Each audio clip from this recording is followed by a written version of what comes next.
урматтуу кыргыз элим. Бул кыргыз элине жасаган кыянаттык бул мыйзам. Бул саботаж. Бул президентке кылган саботаж. Өкмөт ушул мыйзамды кантип алып келдиңер? Ушул азыр коом сонун өнүгүп, коомдо бири-бирине болгондай ишеним, ынтымак, бийликке болгон ишеним күчөп оңдолуп келатканда бул саботаж мыйзамды эмне алып келесиңер, Алмазбек Акунжанович? Бул кандай кыргыз тилин билбеген класстан классына көчпөйт деген эртең элде бунт чыгат.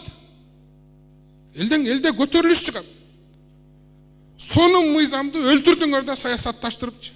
Сонун мыйзамды эртең орус улутундагы депутат кантип келет? Немис улутунда өзбегі мейли, казагы мейли, түркмени мейли, түрк тилдүү элбиз. А орустар, немистер, башка улуттагылар кантип депутат болот? Алар эл эмеспи? Конституцияда жазылып турат. Кыргызстанда Кыргызстан жашаган элдери гана ошол өзөгүн түзөт мамлекеттүүлүктүн деп.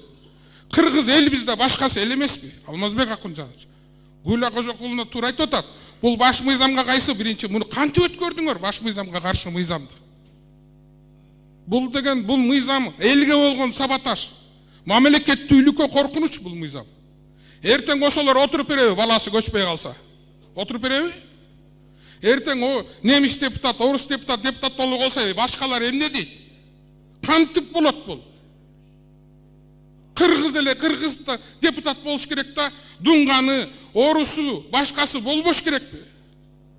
Ошон үчүн бул мыйзамды артка кайтарыш керек. Анан бул мыйзамды жазгандын баарын жазалаш керек. Ким айтса ушул мыйзамдарды, статьяларды. Рахмат.